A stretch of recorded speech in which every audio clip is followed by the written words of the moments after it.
Confidence है ना। I know today a lot of countries are nervous about the US, okay? Let's be honest about it. We are not one of them. Doctor Jaishankar ने एक तकरीब में खिताब करते हुए ये कहा कि जिस तरह बाकी वेस्टर्न दुनिया नर्वस है अबाउट ट्रंप, हम नहीं है। ट्रंप इंतजामिया ने भारत के साथ ताल्लुकात को मजीद बेहतर किया, मजबूत किया। अमेरिका को भारत की कितनी जरूरत है।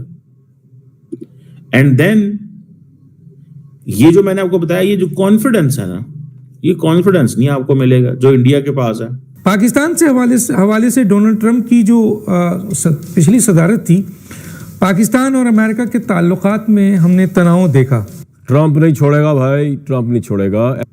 अच्छा, मजे की बात है, बांग्लादेश में भी ये चल रहा है। ट्रंप आ गया, हसीना वाजिद की रिहाई हो जाएगी क्योंकि उसने इलेक्शन से पहले एक स्टेटमेंट दे दी थी। दफ्तर खारजा अगर ये बात कह रही है, ख्वाजा आसिफ साहब चीख रहे हैं अपने ट्वीट कर करके, इन सबको को परेशानी हुई है, तो क्या ये कोई लाइकली सिनेरियो है, कोई प्लॉजिबल सिनेरियो है कि ट्रंप जो है ये कर देंगे? इस वजह से ट्रंप ने भारत के साथ तजारती और दिफाई ताल्लुकात को फरोग दिया। इनके दौर में भारत और अमेरिका के दरमियान कई मुआहदे भी हुए जिनमें दिफा और टेक्नोलॉजी के शोबे शामिल। लेकिन द क्वेश्चन इज कि why India is not nervous and why rest of the world is nervous, ये सवाल है। डोनाल्ड ट्रंप के आने से पहले पहले जो लोगों ने कहा था ना पाकिस्तान में, अब उनको बड़े मसले हुए हैं। सबसे इंटरेस्टिंग बात ये देखने को मिली है कि यूएसए हाउस ऑफ रिप्रेजेंटेटिव में 7 इंडियंस मौजूद हैं। The one thing for which India is criticized in the West, that is the one thing that gives India confidence. आपने सबसे पहले घबराना नहीं है, बाहसियत कौम हम इसका मुकाबला करेंगे। जयशंकर ने एक तकरीब में खिताब करते हुए ये कहा कि जिस तरह बाकी वेस्टर्न दुनिया नर्वस है अबाउट ट्रंप, हम नहीं है। हम उन मुल्कों में नहीं है जो नर्वस हो। इसकी क्या वजह है और इंडिया और अमेरिका के क्या ताल्लुकात हैं जिसकी वजह से डॉक्टर जयशंकर तो कंफ्यूज नहीं है, डॉक्टर जयशंकर और भारत तो नर्वस नहीं है।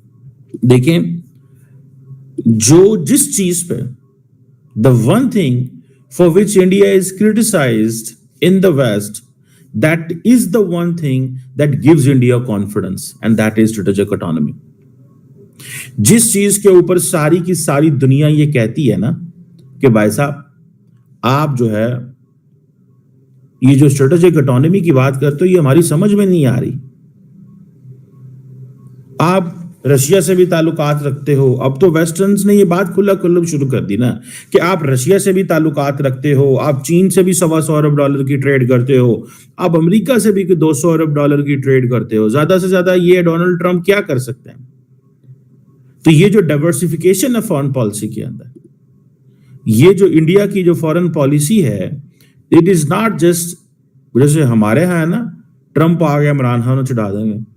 अच्छा, मजे की बात है, बांग्लादेश में भी ये चल रहा है। ट्रंप आ गया, हसीना वाजिद की रिहाई हो जाएगी क्योंकि उसने इलेक्शन से पहले एक स्टेटमेंट दे दी थी। ठीक है। अच्छा, बाइडेन एडमिनिस्ट्रेशन जो थी वो शेख हसीना के खिलाफ थी। अब इंडियंस का मौक़िफ़ ये भी है, एक सेक्शन ऑफ इंडिया बिलीव्स कि शेख हसीना वाजिद को रिमूव कराने में उस वक्त की जो एस्टैब्लिशमेंट थी अमेरिका की, उनका किरदार। अब ट्रंप आ गया, क्या हसीना वापस आएगी? सवाल ही पैदा नहीं होता।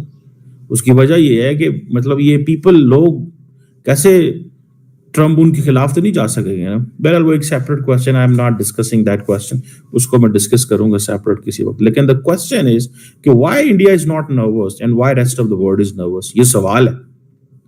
देखिए, मैंने जो आपको पहले बात की,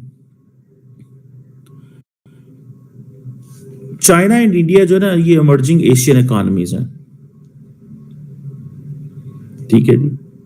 यूएस इंडिया जो डिफेंस ट्रेड है ना, and US India defence collaboration, operationalisation of the quad, जो वर्क स्ट्रीम्स, क्वाड की बड़ी वर्क स्ट्रीम्स हैं, अगर आप सिर्फ वही देख लें तो आपको पता चल जाएगा कि अमेरिका को भारत की कितनी जरूरत है। अमेरिका को भारत की कितनी जरूरत है। एंड देन ये जो मैंने आपको बताया, ये जो कॉन्फिडेंस है ना, ये कॉन्फिडेंस नहीं आपको मिलेगा जो इंडिया के पास है। और इंडिया के पास ये कॉन्फिडेंस क्यों है? इंडिया के पास ये कॉन्फिडेंस क्यों है? आप देखें, मैं आपके साथ कोई 50,000 किस्म के ऐसे एग्रीमेंट गिनवा सकता हूं एंड देन अमेरिका से इंडिया लोग जा रहे हैं, इंडिया से अमेरिका जा रहे हैं, धड़ाधड़ मुलाकातें हो रही हैं, डिस्कशंस हो रही हैं, डिफेंस कोऑपरेशन हो रहा है। अब सिर्फ एक चीज देख लें, ये जो इंडिया के पास न्यूक्लियर वेपन्स हैं, India is not dependent on the United States on China. India refuse the United States on Quad कि हम इसको मिलिट्री कंपोनेंट नहीं बनाएंगे, हो सकता है कल को बना लें, but today to this point पैरा दे खलोते हैं। And they have made it sure to the Americans that we will not let it be the military component. We will not have a military component of the Quad. The Americans had to have AUKUS, Australia, US and UK. उनको AUKUS रखना पड़ा to create deterrence. So the Indians believe that their deterrence will be different. उनकी deterrence different होगी। ये वो बात करते हैं कि हमारी डिटेरेंस वो नहीं होगी जो अमेरिकन डिटेरेंस होगी, जो अमेरिका के साथ जो होगी, ठीक है। हमारी डिटेरेंस बिल्कुल एक सेपरेट चीज है। अच्छा, अब India US defence cooperation framework है जो 2015-16 में बना था, ठीक है जी। इंडिया अब मेजर डिफेंस पार्टनर है। 2018 में India was moved to tier 1 of the US Department of Commerce strategic trade authorisation licence exception नहीं देते ये जो डिफेंस कोऑपरेशन है ये मल्टी फेसेटेड है, ठीक है जी। इसमें रेगुलर जो इंस्टीट्यूशनलाइज्ड बायलैटरल डायलॉग होते हैं, मिलिट्री एक्सरसाइजेस हैं, डिफेंस प्रोक्योरमेंट्स हैं, 2+2 मिनिस्ट्रियल डायलॉग है। मतलब मैं आपको लंबी चीजें बता सकता हूँ, ठीक है जी। और इस डायलॉग की या गाइडेंस की जो वो है political, military and strategic issues पर डिस्कशन होती है, ठीक है जी। मेरा ख्याल है जो पिछला 2+2 हुआ था वो इंडिया में हुआ था नवंबर में, आई थिंक साल होने को है, if I am not wrong, ठीक है जी।